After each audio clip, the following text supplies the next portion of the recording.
ತನ್ನ ಗೆಳತಿಯನ್ನು ನೋಡಲು ತನ್ನವನ ಜೊತೆ ಹಾಸ್ಪಿಟಲ್ಗೆ ಬಂದಿದ್ದಳು ಅಚ್ಚು. ನಿನ್ನೆ ನಡೆದ ಆಕ್ಸಿಡೆಂಟ್ನಲ್ಲಿ ಮೊಣಕಾಲಿಗೆ ಪೆಟ್ಟು ಬಿದ್ದು ಕಾಲು ಅಲುಗಾಡಿಸಲು ಆಗದೆ ಮಲಗಿದ್ದ ಲಹರಿ ತನ್ನ ಗೆಳತಿ ತನ್ನ ಗಂಡನ ಜೊತೆ ಬಂದಿದ್ದನ್ನು ಕಂಡು ನೋವಿನಲ್ಲೂ ಅವಳ ಮೊಗದಲ್ಲಿ ಮಂದಹಾಸ ಮೂಡಿತು. ಅಚ್ಚು, ಒಂದು ಕಾಲ್ ಸಹ ಮಾಡದೆ ಬಂದು ಬಿಟ್ಟಿದ್ಯಾ ಎಂದು ಅಚ್ಚರಿ ತೋರುತ್ತಾ ಕೂರಲು ಪ್ರಯತ್ನ ಮಾಡುತ್ತಿದ್ದ ಗೆಳತಿಗೆ ಸಹಾಯ ಮಾಡಿದಳು ಅಚ್ಚು. ಗೆಳತಿಯ ಭುಜಕ್ಕೆ ಪಟಪಟನೆ 4 ಏಟು ಜೋರಾಗಿ ಹಾಕುವಾಗ ರಾಮ್ ಅವಳನ್ನು ಬೆರಗಾಗಿ ನೋಡುತ್ತಾ ಹೊಳೆದ ಬಿಟ್ಟ. ಪಾಪ, ಪೆಟ್ಟು ತಿಂದು ಹಾಸ್ಪಿಟಲ್ ಸೇರಿರುವ ತನ್ನ ಗೆಳತಿಯನ್ನು ನೋಡಲು ಬಂದು ಈಗ ಮತ್ತೆ ಅವರಿಗೆ ನೋವು ಮಾಡ್ತಿದ್ದಾಳಲ್ಲ ಅವನ ಮಡದಿ. ಅಚ್ಚು, ಸಾರಿ ಕಣೆ, ನಾನು ಬೇಕು ಅಂತ ಮಾಡಿಕೊಂಡಿದ್ದಲ್ಲ, ಪ್ಲೀಸ್ ಹೊಡೆಯಬೇಡ.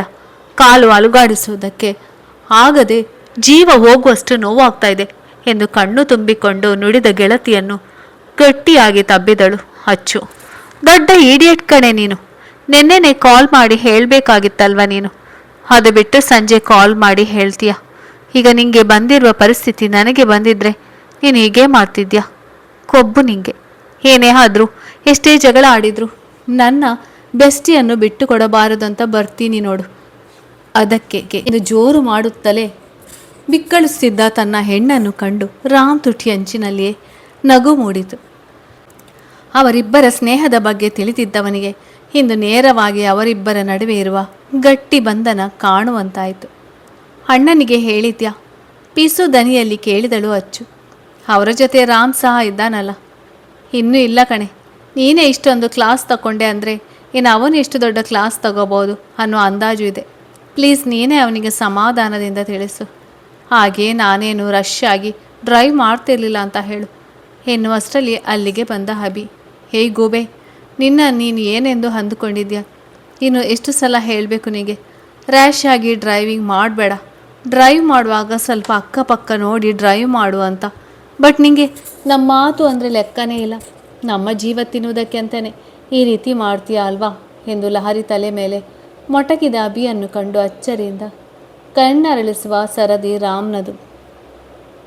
ಲಹರಿ ರಾಮ್ ಮುಂದೆ ಅಭಿ ಅಧಿಕಾರದಿಂದ ತನ್ನ ಮೇಲೆ ಜೋರು ಮಾಡುತ್ತಿರುವುದನ್ನು ಕಂಡು ನೋಟ ತಪ್ಪಿಸಿದರೆ ಅಚ್ಚು ಹುಬ್ಬು ತೀಡಿಕೊಂಡು ಅಣ್ಣ ಅಲ್ಲಿ ನೋಡು ಎಂದು ಕಣ್ಸನ್ನೆ ಮಾಡಿ ತನ್ನವನನ್ನು ತೋರಿಸಿದಳು. ಪೆಚ್ಚು ಪೆಚ್ಚಾಗಿ ನಕ್ಕ ಅಭಿ. ಬಾವ, ನೀವಿಲ್ಲೇ ಇದ್ದೀರಾ ಎಂದು ತಡವರಿಸಿದಾಗ ತಲೆ ಕೆಳಗಾಗಿ ನಕ್ಕ ರಾಮ್. ಯು ಕ್ಯಾರಿ ಆನ್, ನಾನಿದ್ರೆ ನಿಮಗೆ ಡಿಸ್ಟರ್ಬ್ ಆಗುತ್ತೆ ಅನ್ನೋದಾದರೆ ನಾನು ಇಲ್ಲಿಂದ ಹೋಗ್ತೀನಿ ಎಂದು ರಾಮ್ ಅಲ್ಲಿಂದ ಸರಿದು ಹೋಗುವಾಗ, ಬಾವ ಸಾರಿ, ನಾನು ಹಾಗಲ್ಲ ಹೇಳಿದ್ದು, ನೀವಿಲ್ಲಿರೋದು ಗೊತ್ತಿಲ್ಲದೆ ಜಾಸ್ತಿ ಮಾತನಾಡಿಬಿಟ್ಟೆ ಎಂದು ಅಭಿಯ ಭುಜ ಬಳಸಿದ ರಾಮ್. 100 ಜನರ ಮಧ್ಯದಲ್ಲಿದ್ದರೂ ನಾವು ನಮ್ಮವರ ಕಾಳಜಿ ವಿಷಯಕ್ಕೆ ಬಂದಾಗ ಮುಲಾಜಿಲ್ಲದೆ ಅಧಿಕಾರ ಚಲಾಯಿಸಬೇಕು, ಅದನ್ನೇ ಪ್ರೀತಿ ಅನ್ನೋದು ಎಂದವನ ಮಾತಿಗೆ ಅರಳು ಕಣ್ಣುಗಳನ್ನು ಇನ್ನಷ್ಟು ಅರಳಿಸಿದಳು ಅಚ್ಚರಿ. ಇಷ್ಟು ದಿನ ಮನೆಯವರಿಗೆ ತಿಳಿಯದಂತೆ ಗುಟ್ಟು ಮಾಡಿದ್ದ ತನ್ನ ಮತ್ತು ಲಹರಿಯ ಪ್ರೀತಿ ಈಗ ತನ್ನ ಭಾವನ ಮುಂದೆ ಬಯಲಾಯಿತು ಎಂದು ಕೈ ಇಸಿಕಿಕೊಂಡ ಅಭಿ. ಅಚ್ಚು, ಭಾವನಿಗೆ ನಮ್ಮ ವಿಷಯ ಮನೆಯವರು ಯಾರಿಗೂ ಹೇಳಬೇಡ ಅಂತ ಹೇಳೆ ಎಂದು ರಾಗ ಹಾಕಿದ ತಂಗಿಯ ಬಳಿ. ಹಾಂ, ಲಹರಿ ಅವರ ಅತ್ತೆ ಮಾವ ಬರುವುದಕ್ಕೂ ಮುಂಚೆ ಅವಳನ್ನು ಪ್ರೀತಿಯಿಂದ ವಿಚಾರಿಸಿಕೊ ಎಂದು ನಕ್ಕ ಹೆಣ್ಣು ತನ್ನ ಗೆಳತಿಯನ್ನು ತಬ್ಬಿ. ನಾವು ಹೋಗ್ತೀವಿ, ನಿಮಗೆ ಡಿಸ್ಟರ್ಬ್ ಮಾಡೋದಿಲ್ಲ. ಸೊ ನಿಮ್ಮ ಅತ್ತೆ ಮಾವ ಬರೋ ಹೊತ್ತಿಗೆ ಅದೇನು ಮಾತನಾಡಬೇಕೋ ಮಾತನಾಡಿಬಿಡಿ ಎಂದು ತನ್ನವನ ಪಕ್ಕದಲ್ಲಿ ಬಂದು ನಿಂತು ಹೋಗೋಣವಾ ಎಂದು ಕೇಳಿದಳು. ನಿಮ್ಮ ಫ್ರೆಂಡ್ನ ಮಾತನಾಡಿಸಿದೋ ಆಯ್ತಾ ಕೇಳಿದ ಫೋನಿನಲ್ಲಿ ಟೈಮ್ ನೋಡುತ್ತಾ. ಹಾಂ ಆಯಿತು ಬನ್ನಿ ಎಂದು ಅಚ್ಚರಿ ಮುಂದೆ ನಡೆದಾಗ ಅಭಿ ಲಹರಿ ಬಾಯ್ ಎಂದು ರಾಮ್ ಸಹ ಮಡದಿಯನ್ನು ಹಿಂಬಾಲಿಸಿದ. ಕಾರು ಮನೆಯ ದಾರಿ ಹಿಡಿದು 10 ನಿಮಿಷವಾದರೂ ಏನನ್ನು ಮಾತನಾಡದೆ ಮೌನವಾಗಿ ವಿಂಡೋ ಕಡೆ ಮುಖ ಮಾಡಿ ಕುಳಿತಿದ್ದ ಮಡದಿಯನ್ನು ಕಂಡು ರಾಮ್, ಅಚ್ಚು, ಅಭಿ ಮತ್ತೆ ಲಹರಿ ಎಷ್ಟು ದಿನದಿಂದ ಪ್ರೀತಿ ಮಾಡ್ತಾ ಇದ್ದಾರೆ ಎಂದು ಸಹಜವಾಗಿ ಕೇಳಿದಾಗ ಅವರಿಬ್ಬರು ಲವರ್ಸ್ ಅಂತ ನಿಮಗೆ ಗೊತ್ತಾಯಿತು. $1 ಬಿಲಿಯನ್ ಪ್ರಶ್ನೆ ಮಾಡಿದಳು. ಅವಳ ಕಡೆ ನೋಡದೆ ಮುಖ ತಿರುಗಿಸಿ ನಕ್ಕರ. ಮ್ಯಾಜಿಕ್ ಮಾಡಿ ತಿಳಿದುಕೊಂಡೆ. ಹೇಳಿ, ಅವರಿಬ್ಬರು ಎಷ್ಟು ವರ್ಷದಿಂದ ಪ್ರೀತಿ ಮಾಡ್ತಿದ್ದಾರೆ ಎಂದು ಮತ್ತೆ ಅದೇ ಪ್ರಶ್ನೆ ಮಾಡಿದ. 5 ವರ್ಷದಿಂದ ಚುಟುಕಾಗಿ ಉತ್ತರಿಸಿದಳು. 5 ವರ್ಷದಿಂದ ಪ್ರೀತಿ ಮಾಡ್ತಾ ಇದ್ರು ನಿಮ್ಮ ಮನೆಯಲ್ಲಿ ತಮ್ಮ ಪ್ರೀತಿಯನ್ನು ಹೇಳಿಕೊಂಡಿಲ್ವಾ ಎಂದು ಕೇಳಿದವನ ಮಾತಿಗೆ ಅವನ ಕಡೆ ತಿರುಗಿದ ಅಚ್ಚು. ಆ ವಿಷಯ ನಿಮಗೆ ಗೊತ್ತಾಯಿತು ಎಂದು ಅವನನ್ನೇ ಪ್ರಶ್ನೆ ಮಾಡಿದಾಗ ತುಟಿ ಬಿಗಿದು ನಗು ತಡೆದ ರಾಮ್. ತನ್ನನ್ನು ಅವಳು ಪ್ರಶ್ನೆ ಮಾಡಿದಳೋ ಅಥವಾ ತನ್ನ ಪ್ರಶ್ನೆಗೆ ಉತ್ತರಿಸಿದಳೋ ಎಂದು ತಿಳಿಯದೆ ಅವನು ಮುಸಿ ಮುಸಿ ನಗುತ್ತಿರುವುದನ್ನು ಗಮನಿಸಿದ ಅಚ್ಚು, ನಾನಿವಾಗ ನೀವು ನಗುವಂಥದ್ದು ಏನಾದರೂ ಹೇಳಿದ್ನಾ ಎಂದು ಅಸಹನೆಯಿಂದ ಕೇಳಿದಳು. ಮಡದಿಯ ಮುಖ ಸಿಟ್ಟಿನಲ್ಲಿ ಕೆಂಪಾಗುತ್ತಿರುವುದನ್ನು ಕಂಡ ರಾಮ್ ಸಾರಿ ಎಂದು ಅವಳನ್ನು ಇನ್ನಷ್ಟು ಕೆರಳಿಸದೆ ಸುಮ್ಮನಾದ. ಅಣ್ಣ ಮತ್ತು ಲಹರಿ ಪ್ರೀತಿ ಮಾಡುತ್ತಿರುವ ವಿಷಯ ನಮ್ಮ ಮನೆಯಲ್ಲಿ ಗೊತ್ತಿಲ್ಲ. ಲಹರಿಗೆ ಅಪ್ಪ ಅಮ್ಮ ಯಾರೂ ಇಲ್ಲ. ಅವಳನ್ನು ಸಣ್ಣ ಹುಡುಗಿ ಇದ್ದಾಗಿನಿಂದ ಸಾಕಿರೋದು ಅವಳ ಅತ್ತೆ ಮಾವ. ಈಗ ತಮ್ಮ ಮಗನಿಗೆ ಮದುವೆ ಮಾಡಬೇಕು ಅಂತ ಇದ್ದಾರೆ. ಸೊ ಅವರಿಬ್ಬರ ಪ್ರೀತಿ ವಿಷಯ ಹೊರಗಡೆ ಬಂದರೆ ರಾತ್ರೋರಾತ್ರಿ ಅವಳಿಗೆ ಮದುವೆ ಮಾಡಿಬಿಡ್ತಾರೆ. ನೀವು ಅಷ್ಟೇ ಈ ವಿಷಯವನ್ನು ಇಲ್ಲಿಗೆ ಮರೆತು ಬಿಡಿ ಎಂದು ಗಂಭೀರವಾಗಿ ನುಡಿದಾಗ ಸರಿ ಎಂದು ಅಡ್ಡ ಅಡ್ಡ ತಲೆಯಾಡಿಸಿದ ರಾಮ್ಗೆ ಸೂಕ್ಷ್ಮವಾಗಿ ಲಹರಿ ಮತ್ತು ಅಭಿಯ ಪ್ರೀತಿಗಿರುವ ತೊಡಕು ಅರಿವಾಯಿತು. ನಂತರ ಯಾವುದೇ ರೀತಿಯ ಮಾತುಗಳು ಅವರ ನಡುವೆ ವಿನಿಮಯವಾಗಲಿಲ್ಲ. ಮೌನವಾಗಿಯೇ ಮನೆ ಸೇರಿದರು.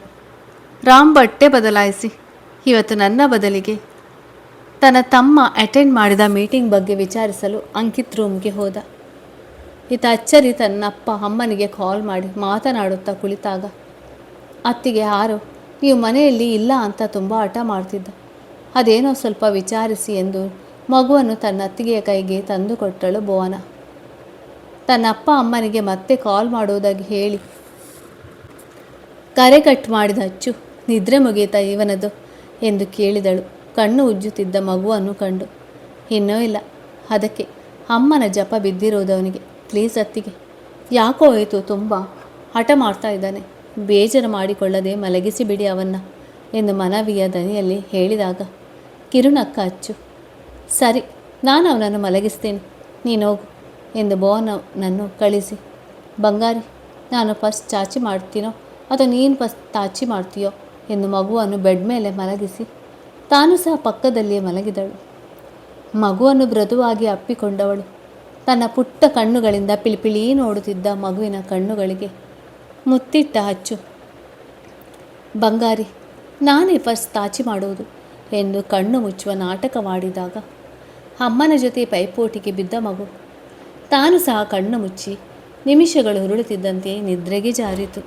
ಮುದ್ದಾಗಿ ಮಲಗಿದ ಮಗುವಿನ ಕೂದಲಿನಲ್ಲಿ ಮೃದುವಾಗಿ ಕೈ ಆಡಿಸಿದ ಅಚ್ಚು ಮಗುವಿನ ಮುದ್ದು ಮೊಗ ನೋಡುತ್ತಾ ತಾನು ಸಹ ನಿದ್ರೆಗೆ ಜಾರಿಬಿಟ್ಟಳು. ತಮ್ಮನ ಜೊತೆ ಮಾತನಾಡಿ ತನ್ನ ರೂಮಿಗೆ ಬಂದ ರಾಮ್ಗೆ ಇಬ್ಬರು ಮುದ್ದಾಗಿ ಮಲಗಿದ್ದ ದೃಶ್ಯ ಕಂಡಿತ್ತು. ಇಬ್ಬರಿಗೂ ಸರಿಯಾಗಿ ಹೊದಿಕೆ ಹೊದಿಸಿದ ರಾಮ್ ನಿದ್ರೆಯಲ್ಲಿದ್ದ ಮಡದಿ ಮತ್ತು ಮಗನ ಕೆನ್ನೆಗೆ ಮೃದುವಾಗಿ ಮುತ್ತಿಟ್ಟು 2 ನಿಮಿಷ ಇಬ್ಬರನ್ನು ದಿಟ್ಟಿಸಿದ. ಅವನಿಗೆ ಬೆಳಿಗ್ಗೆ ತನ್ನ ಮೇಲಿನ ಸಿಟ್ಟಿಗೆ ತಾನು ಮಗುವಿಗೆ ಹಿಂಸೆ ಕೊಟ್ಟರೆ ಏನು ಮಾಡ್ತೀರಾ ಎಂಬ ಮಡದಿಯ ಪ್ರಶ್ನೆ ನೆನಪಾಗಿ ನಗು ಬಂದಿತ್ತು. ಅವಳ ಮಗುವಿನಂಥ ಮನಸ್ಸಿಗೆ ಸೋತೆ ಅಲ್ಲವೇ, ಅವಳೇ ಬೇಕು ಎಂದು ಪಟ್ಟು ಹಿಡಿದು ಮದುವೆಯಾಗಿದ್ದು ಅವನು. ಅದು ತಿಳಿಯದ ಅಚ್ಚು 1000 ಪ್ರಶ್ನೆ ಅಲ್ಲ 1,00,000 ಪ್ರಶ್ನೆಗಳನ್ನು ಕೇಳಿದರೂ ಸಹ ಯಾವುದೇ ರೀತಿಯ ಪರಿಣಾಮ ಬೀರುವುದಿಲ್ಲ ಅವನ ಮೇಲೆ. ಮರುದಿನ ಬೆಳಿಗ್ಗೆ 5 ಗಂಟೆಗೆ ಎದ್ದು ಸ್ನಾನ ಮುಗಿಸಿ ಕೆಂಪು ಬಣ್ಣದ ಹಸಿರು ಹೊಡಲಿನ ಸೀರೆ ಇಟ್ಟು ಸರಳವಾಗಿ ಅಲಂಕಾರ ಮಾಡಿಕೊಂಡು ಪೂಜೆಯ ತಯಾರಿಗೆ ಬಂದಿದ್ದಳು ಅಚ್ಚು. ತನ್ನ ಮನದಲ್ಲಿ ಗಟ್ಟಿಯಾಗಿದ್ದ ಸಾತ್ವಿಕ್ನ ಮರೆತು ರಾಮ್ನನ್ನು ಗಂಡನಾಗಿ ಸ್ವೀಕರಿಸಲು ಸಮಯದ ಅವಶ್ಯಕತೆ ಇತ್ತೇ ಹೊರತು ಆ ಮನೆಯ ಸೊಸೆಯಾಗಿ ನಿಭಾಯಿಸಬೇಕಾದ ಜವಾಬ್ದಾರಿಗಳಿಗಲ್ಲ. ಸರಳವಾಗಿ ಸತ್ಯನಾರಾಯಣ ಸ್ವಾಮಿ ಪೂಜೆಯ ಏರ್ಪಾಟು ಮಾಡಿದ್ದರಿಂದ ಹೆಚ್ಚೇನು ಜನರಿರಲಿಲ್ಲ. ಅಚ್ಚು ಬರೋ ಹೊತ್ತಿಗೆ ಪೂಜೆಯ ತಯಾರಿಯೆಲ್ಲ ಆಗಿತ್ತು. ಲಿಂಗಿಯ ಜೊತೆ ಸೇರಿ ಆರತಿಯವರು ಅಚ್ಚರಿಯನ್ನು ಕರೆದು, ಅಚ್ಚರಿ ಪೂಜೆಗೆ ಸಜ್ಜಿಗೆ ಮಾಡಿಬಿಡು ಎಂದು ನೈವೇದ್ಯ ಮಾಡುವ ಕೆಲಸವನ್ನು ಸೊಸೆಗೆ ವಹಿಸಿದರು. ಬೇಸರಿಸಿಕೊಳ್ಳದೆ ಮಡಿಯಿಂದ ಸಜ್ಜಿಗೆ ಮಾಡಿದ ಅಚ್ಚು, ಅತ್ತೆ ಆರವ್ ಎಲ್ಲಿ ಕಾಣ್ತಿಲ್ಲ ಎಂದು ಮನೆಯಲ್ಲೂ ಕಣ್ಣಾಡಿಸುತ್ತಾ ಕೇಳಿದಾಗ, ನಾನು ರೂಮಿನಲ್ಲಿ ಮಲಗಿದ್ದಾನೆ, ಬಿಸಿ ಸ್ನಾನ ಮಾಡಿಸಿ ರೆಡಿ ಮಾಡಿಕೊಂಡು ಕರ್ಕೊಂಡು ಬಂದು ಬಿಡು ಪುಟ್ಟ ಎಂದವರ ಮಾತಿಗೆ ತಲೆದೂಗಿ ಅತ್ತೆಯ ರೂಮಿಗೆ ಬಂದಳು. ನಿದ್ರೆಯಲ್ಲಿದ್ದ ಮಗುವನ್ನು ಮುದ್ದು ಮಾಡಿ ಎಬ್ಬಿಸಿ ಅಲ್ಲೇ ಸ್ನಾನ ಮಾಡಿಸಿದಳು. ಮಗುವನ್ನು ಟವಲ್ನಲ್ಲಿ ಸುತ್ತಿಕೊಂಡು ತನ್ನ ರೂಮಿಗೆ ಬರುವಾಗ ಎದುರು ಬರುತ್ತಿರುವ ತನ್ನವನನ್ನು ನೋಡದೆ ಡಿಕ್ಕಿ ಹೊಡೆದು ಬೀಳುತ್ತಿದ್ದವಳನ್ನು ಬೀಳದಂತೆ ಹಿಡಿದುಕೊಂಡ ರಾಮ್. ನಿಧಾನ ಅಚ್ಚು, ಯಾಕೆ ಇಷ್ಟೊಂದು ಅವಸರ ಪಡ್ತಾ ಇದ್ದೀರಾ ನೀವು ಎಂದ.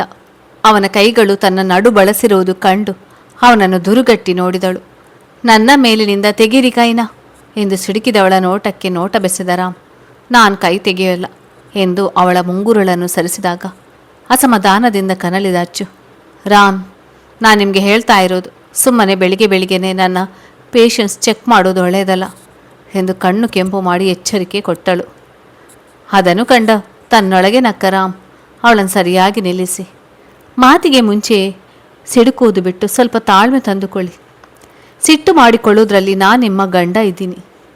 ಆ್ಯಂಡ್ ನೀವು ಕೈ ತೆಗೀರಿ ಅಂದ ಕೂಡಲೇ ನಾನು ಕೈ ತೆಗೆದಿದ್ದರೆ ನಿಮ್ಮ ಫ್ರೆಂಡ್ ಪಕ್ಕದ ಬೆಡ್ ನಿಮ್ಮ ಹೆಸರಿನಲ್ಲಿ ರಿಸರ್ವ್ ಮಾಡುವ ಪರಿಸ್ಥಿತಿ ಬರ್ತಿತ್ತು ಎಂದು ತುಸು ಸಿಟ್ಟಿನಲ್ಲಿ ಹೇಳಿದ ರಾಮ್. ನಾನು ಆರವನ್ನ ರೆಡಿ ಮಾಡಿಕೊಂಡು ಕರ್ಕೊಂಡು ಬರ್ತೀನಿ, ನೀವು ಹೋಗಿ ಎಂದು. ಅವನು ಬಾ ಬಂಗಾರಿ ಎಂದು ಮಗನ ಕಡೆ ಕೈ ಚಾಚಿದಾಗ ತನ್ನಮ್ಮನ ಕೊರಳನ್ನು ತಬ್ಬಿದ ಮಗು, ನಾನು ಬರೋಲ್ಲ, ಅಮ್ಮನೇ ರೆಡಿ ಮಾಡಲಿ ಎಂದಾಗ ಹುಬ್ಬೇರಿಸಿದ ರಾಮ್.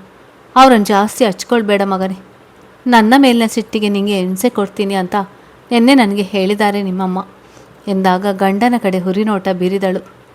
ಮಕ್ಕಳಿಗೆ ಹೇಳಿಕೊಡುವ ಮಾತಾ ಇದು. ಹೋಗಿ ಕೆಳಗಡೆ ಏನಾದರೂ ಕೆಲಸ ಇದ್ದರೆ ನೋಡಿ, ನಾನು ಮಗುವನ್ನು ರೆಡಿ ಮಾಡಿಕೊಂಡು ಕರ್ಕೊಂಡು ಬರ್ತೀನಿ ಎಂದು ದುಮ್ಮುಗುಟ್ಟುತ್ತಾ ನುಡಿದು ಮಗುವನ್ನು ಬೆಡ್ ಮೇಲೆ ನಿಲ್ಲಿಸಿದಳು. ವಾರ್ಡ್ರೋಮ್ನಿಂದ ಅವನ ಬಟ್ಟೆ ತೆಗೆದುಕೊಂಡು ಬಂದು ಹಾಕುವಾಗ ರಾಮ್ ನಸುನಗುತ್ತಾ ಮಡದಿ ಹೇಳಿದಂತೆ ಕೆಳಗಡೆ ಹೋದ. ಮಗುವನ್ನು ರೆಡಿ ಮಾಡಿ ತನ್ನ ತೋಳಿನಲ್ಲಿ ಎತ್ತಿಕೊಂಡು ಬರುತ್ತಿರುವ ಮಗಳ ಮುಖದಲ್ಲಿದ್ದ ನಗು ಕಂಡು ಅವಳ ತಂದೆ ತಾಯಿಯ ಕಣ್ಣಲ್ಲಿ ನೀರು ತುಂಬಿತು. ಸಾತ್ವಿಕ್ ಅವಳನ್ನು ಬಿಟ್ಟು ಹೋದ್ಮೇಲೆ ಅವಳ ಮೊಗದಲ್ಲಿ ನಗು ಇರಲಿಲ್ಲ. ಒಂದು ದಿನವೂ ಆ ಹುಡುಗಿ ಬಾಯಿ ತುಂಬ ಮಾತನಾಡುತ್ತಿರಲಿಲ್ಲ. ತನ್ನ ಬದುಕು ಶೂನ್ಯವಾಯಿತು ಎನ್ನುವಂತೆ ದಿನವೂ ಕಂಬನಿ ಮಿಡಿಯುತ್ತಾ ತನ್ನ ರೂಮಿನ 4 ಗೋಡೆಗಳ ನಡುವೆ ಬಂದಿಯಾಗಿ ಬಿಟ್ಟಿದ್ದಳು. ಪ್ರತಿಯೊಂದರಲ್ಲೂ ನಿರಾಸ ಪ್ರತಿಕ್ರಿಯೆ ನೀಡುತ್ತಿದ್ದಳು. ಅವಳ ಇಚ್ಛೆಗೆ ವಿರುದ್ಧವಾಗಿ ಮದುವೆ ಮಾಡಿದ ಕೊರಗು ಅವರನ್ನು ಕಾಡುತ್ತಿದ್ದರು. ಇಂದು ಬಹಳ ದಿನಗಳ ನಂತರ ಮುದ್ದಿನ ಮಗಳ ಮೊಗದಲ್ಲಿ ನಗು ಕಂಡು ಆ ತಂದೆ ತಾಯಿಯ ಜೀವಕ್ಕೆ ಒಂದು ರೀತಿಯ ನೆಮ್ಮದಿ ಆವರಿಸಿತು. ಲಿವಿಂಗ್ ಏರಿಯಾದಲ್ಲಿ ಕುಳಿತಿದ್ದ ತನ್ನ ಅಪ್ಪ ಅಮ್ಮನನ್ನು ಗಮನಿಸದ ಅಚ್ಚು, ಅತ್ತೆ ಹಾರವು ರೆಡಿಯಾದ, ಅವನಿಗೆ ಹಾಲು ಕೊಡುವುದಾ ಎಂದು ಕೇಳಿದಳು. ದೊಡ್ಡವರು ಕುಳಿತು ಮಾಡುವ ಪೂಜೆಗೆ ಸಣ್ಣ ಮಗು ಹಸಿದಿರುವುದು ಸರಿಯಲ್ಲ ಎಂದು ಅವಳಿಗೆ ಅನಿಸಿತ್ತು. ಅಚ್ಚು, ಮಗುನ ಅಂಕಿತ್ ಕೈಗೆ ಕೊಡು, ಅಲ್ಲಿ ನಿಮ್ಮ ಅಪ್ಪ ಅಮ್ಮ ಕುಳಿತಿದ್ದಾರೆ. ನಿನ್ನ ಹಾರವನನ್ನು ರೆಡಿ ಮಾಡುವುದಕ್ಕೆ ಹೋದಾಗಲೇ ಬಂದರು, ಹೋಗಿ ಮಾತನಾಡಿಸು ಎಂದು ಸೊಸೆಗೆ ಹೇಳಿ ಮಂಟಪಕ್ಕೆ ಮಾವಿನ ತೋರಣ ಕಟ್ಟುತ್ತಿದ್ದ ಮಗನನ್ನು ಸಹ ಅವಳ ಜೊತೆ ಕಳಿಸಿದರು ಆರತಿಯವರು. ಚಿಗರಿ ಮರಿಯಂತೆ ತನ್ನ ಅಪ್ಪ ಅಮ್ಮನ ಬಳಿ ಓಡಿ ಬಂದ ಅಚ್ಚು, ಅಮ್ಮ ಅಪ್ಪ ಬಂದವರು ಹಾಗೆಯೇ ಇಲ್ಲಿ ಕುಳಿತಿದ್ದೀರಾ, ಸರಿಯಲ್ಲ. ನೀವು ಮದುವೆ ಮಾಡಿ ಮಗಳನ್ನು ಗಂಡನ ಮನೆಗೆ ಕಳಿಸಿ ಕೈ ತೊಳೆದುಕೊಂಡು ಬಿಟ್ಟಿದ್ದೀರಾ. ಈಗ ಮೊದಲಿನಂತೆ ನಿಮಗೆ ನನ್ನ ಮೇಲೆ ಪ್ರೀತಿಯೇ ಇಲ್ಲ ಎಂದು ದೂರಿನ ದನಿ ತೆಗೆದು ತನ್ನ ಅಪ್ಪನ ಭುಜಕ್ಕೆ ಮುಖ ಒತ್ತಿ ಅಳುತ್ತಿದ್ದ ಮಡದಿಯನ್ನು ಕಾಣುತ್ತಾ ರಾಮ್ ಮೌನ ತಾಳಿದ. ಸಾತ್ವಿಕಿಲ್ಲದ ಬದುಕೇ ಬೇಡ ಎಂದು ಗಟ್ಟಿ ನಿರ್ಧಾರ ಮಾಡಿದ್ದ ಅಚ್ಚು ತನ್ನ ಅಪ್ಪನ ಜೀವದ ವಿಷಯಕ್ಕೆ ಬಂದಾಗ ತನ್ನ ನಿರ್ಧಾರವನ್ನು ಬದಲಾಯಿಸಿ ಅವರಿಗಾಗಿ ಮದುವೆಯಾಗಲು ಒಪ್ಪಿದ್ದಳು. ಆಕೆಗೆ ತನ್ನ ಅಪ್ಪ ಎಂದರೆ ಜೀವ ಬಿಡುವಷ್ಟು ಪ್ರೀತಿ. ಅಪ್ಪನಿಗೆ ಸಣ್ಣ ನೋವಾದರೂ ಸಹ ತನ್ನವಳು ಒದ್ದಾಡಿ ಹೋಗುವಳು ಎಂಬುದು ರಾಮ್ಗೆ ಈಗಾಗಲೇ ತಿಳಿದಿತ್ತು. ಮಗಳ ತಲೆಗೆ ಮಮತೆಯಿಂದ ಮುತ್ತಿಟ್ಟ ನಂದನ್ ಅವರು, ಅಚ್ಚು, ಇವಾಗ ಕಣ್ಣೀರು ಹಾಕಿ ಈ ಅಪ್ಪನಿಗೆ ಬೇಸರ ಮಾಡಬೇಕಂತ ಇದೆಯಾ? ಮೊದಲನೇ ಸಲ ನನ್ನ ಮಗಳು ಅಳಿಯನ ಮನೆಗೆ ಬಂದಿರುವ ಖುಷಿನ ಹಾಳು ಮಾಡಬೇಡ ಕೂಸೆ. ಮದುವೆ ಮಾಡಿದೆ ಅಂತ ಕೈ ತೊಳೆದುಕೊಳ್ಳುವುದಕ್ಕೆ ನೀ ನಮ್ಮ ಜೀವ ಅನ್ನೋದು ನಿಮಗೂ ಗೊತ್ತು. 3 ದಿನದಿಂದ ನನ್ನ ಮಗಳು ಗಂಡನ ಮನೆಯಲ್ಲಿ ಹೇಗಿದ್ದಾಳೋ, ಏನು ಮಾಡ್ತಿದ್ದಾಳೋ, ಆ ಮನೆಯವರ ಜೊತೆ ಹೊಂದಿಕೊಳ್ಳುವುದಕ್ಕೆ ಎಷ್ಟು ಒದ್ದಾಡ್ತಿದ್ದಾಳೋ ಏನೋ. ಅದೂ ಅಲ್ಲದೆ ನನ್ನ ಮಗಳಿಗೆ ಆಗಲ್ಲ ಹೀಗೆ ಅಂದರೆ ಮೂಗಿನ ತುದಿಯಲ್ಲಿ ಸೆಟ್ಟೆ ಇರುತ್ತೆ. ಊಟ ಮಾಡಿದಾಳೋ ಇಲ್ವೋ ಅಂತ ಯೋಚನೆ ಮಾಡದ ಕ್ಷಣವೇ ಇಲ್ಲ ಗೊತ್ತಾ ಎಂದವಳ ತಲೆ ಸವರುತ್ತಾ ಸಮಾಧಾನ ಮಾಡಿದರು. ಆಗ ರಾಮ್, ಅತ್ತೆ ಮಾವ, ನಾನು ಒಬ್ಬ ಇದ್ದೀನಿ, ಬರೀ ಮಗಳನ್ನೇ ವಿಚಾರಿಸಿಕೊಂಡ್ರೆ ಹೇಗೆ? ನಿಮ್ಮ ಮಗಳು ನನಗೆ ಹೊಂದಿಕೊಳ್ತಾ ಇದ್ದಾಳಾ ಅಥವಾ ನನ್ನ ಮೇಲೆ ಸಿಟ್ಟು ಮಾಡಿಕೊಂಡು ಜಗಳ ಮಾಡಿದಾಳ ಅಂತ ವಿಚಾರಿಸೋದು ಬೇಡವಾ ಎಂದನು. ಅವನ ಮಾತಿಗೆ ತನ್ನ ಅಪ್ಪನಿಂದ ದೂರ ಸರಿದು ರಾಮ್ ಅತಿ ಸನಿಹ ಬಂದು ನಿಂತಳು ಅಚ್ಚು. ಮೊದಲ ರಾತ್ರಿಯ ದಿನ ತಾನು ಡೈವರ್ಸ್ ಕೇಳಿದ ವಿಷಯ ಅಪ್ಪ ಅಮ್ಮನಿಗೆ ತಿಳಿದರೆ ಸರಿ ಇರೋಲ್ಲ ಎಂದು ಭಾವಿಸಿದಳು. ಅವನ ಹಣೆಯಲ್ಲಿದ್ದ ಕುಂಕುಮ ಸರಿ ಮಾಡುವ ನೆಪದಲ್ಲಿ ರಾಮ್ಗೆ ಎಚ್ಚರಿಕೆ ನೀಡಿದಳು. ಏನು ಮಾಡ್ತೀರಾ ಎಂದು ಬಂಡನಂತೆ ಕೇಳಿದ ರಾಮ್. ನಾನು ಕೊಟ್ಟ ಎಚ್ಚರಿಕೆ ಮರೆತು ಅಪ್ಪನಿಗೇನಾದರೂ ಮೊನ್ನೆ ನಮ್ಮ ನಡುವೆ ನಡೆದ ಮಾತುಕತೆ ಹೇಳಿದ್ರಾ ಅಂದ್ರೆ ರಾತ್ರಿ ನೀವು ಕುಡಿಯುವ ಹಾಲ್ನಲ್ಲಿ ವಿಷ ಹಾಕಿ ಕುಡಿಸ್ತೀನಿ ಅಷ್ಟೇ ಎಂದು ಸುಪಾರಿ ಕಿಲ್ಲರ್ನಂತೆ ಎಚ್ಚರಿಸಿದ ಮಡದಿಯನ್ನು ಕಂಡು ರಾಮ್ ಬೆರಗಾದ. ರೀ, ನಾ ನಿಮ್ಮ ಗಂಡ ಅನ್ನೋದು ನೆನಪಿರಲಿ. ಇನ್ಮೇಲೆ ನೀವು ಏನೇ ಕೊಟ್ಟರು ಮೊದಲು ನೀವು ತಿಂದು ಕುಡಿದ ಮೇಲೆ ನಾನು ಟ್ರೈ ಮಾಡೋದು. ಗಂಡನ ಜೀವದ ಜೊತೆ ಆಟವಾಡುವ ಮಾತನಾಡ್ತಾ ಇದ್ದೀರಾ? ಇರಿ, ನೀವು ಡೈವರ್ಸ್ ಕೇಳಿದ ವಿಷಯದ ಜೊತೆ ಈಗ ನನಗೆ ವಿಷ ಹಾಕಿ ಕೊಡ್ತೀನಿ ಅಂತ ಎದುರಿಸೋದು ಸಹ ನಾನು ಅತ್ತೆ ಮಾವನಿಗೆ ಹೇಳ್ತೀನಿ ಎಂದು ಪಿಸುದನಿಯಲ್ಲಿ ಗಂಭೀರವಾಗಿ ನುಡಿದನು ರಾಮ್. ಮಾವ, ನಿಮ್ಮ ಮಗಳು ಏನು ಹೇಳ್ತಾ ಇದ್ದಾಳೆ ನೋಡಿ ಎಂದ ಅವಳನ್ನು ಕಾಡಲು ನಿಂತಾಗ ಅಚ್ಚರಿ ಹೆದರಿದಳು. ಅವನ ಕೈಯನ್ನು 2 ಕೈಯಿಂದ ಗಟ್ಟಿಯಾಗಿ ಬಳಸಿ, ತಮಾಷೆ ಮಾಡಿದ್ದು ಕಣ್ರಿ, ನಾನು ನಿಮ್ಮನ್ನು ಎದುರಿಸೋದಕ್ಕೆ. ಪ್ಲೀಸ್ ಇವಾಗ ಅದನ್ನೇ ದೊಡ್ಡದು ಮಾಡಬೇಡಿ. ಅಪ್ಪ ಮೊದಲೇ ಹಾರ್ಟ್ ಪೇಷಂಟ್ ಎಂದು ಬೇಡುವ ಧ್ವನಿಯಲ್ಲಿ ಹೇಳಿದಾಗ ರಾಮ್ ಒಮ್ಮೆ ಅವಳ ಮುಖ ನೋಡಿದ. ಹೇಳಿಲ್ಲ ಅಂದರೆ ನೀವು ಮತ್ತೆ ಮತ್ತೆ ಇದೇ ರೀತಿ ಎದುರಿಸೋದಕ್ಕೆ ನೋಡ್ತೀರಾ. ಸೊ ನಾನು ಇವಾಗ ಮಾವನಿಗೆ ಹೇಳ್ತೇನೆ ಎಂದು ಹಠ ಹಿಡಿದಾಗ ಅಚ್ಚು ತಲೆ ಚಚ್ಚಿಕೊಂಡಳು. ನೀವೇನಾದರೂ ಈಗ ಅಪ್ಪನಿಗೆ ನನ್ನ ಮೇಲೆ ಚಾಡಿ ಹೇಳಿದರೆ ನನ್ನಾಣೆ, ನಿಮ್ಮ ಮಗ ಆರೋ ಮೇಲಾಣೆ ಎಂದು ಆಣೆ ಹಾಕಿ ಕಟ್ಟಿ ಹಾಕಲು ಯತ್ನಿಸಿದವಳನ್ನು ಕಂಡು ರಾಮ್ ಕಿರಣಕ್ಕ. ನೀವು ಹೇಳಿ ಅಂದರೂ ನಾನು ಹೇಳೋದಿಲ್ಲ. ಅವರು ನಿಮಗೆ ಜನ್ಮ ಕೊಟ್ಟಿದ್ದಾರೆ, ನನಗೆ ಜೀವನ ಕೊಟ್ಟಿದ್ದಾರೆ. ಅಂದರೆ ತಮ್ಮ ಮಗಳನ್ನು ನನಗೆ ದಾರಿ ಎರೆದು ಕೊಟ್ಟು ನನಗೆ ಬದುಕು ಕೊಟ್ಟಿದ್ದಾರೆ ಅಂತ ಅರ್ಥ.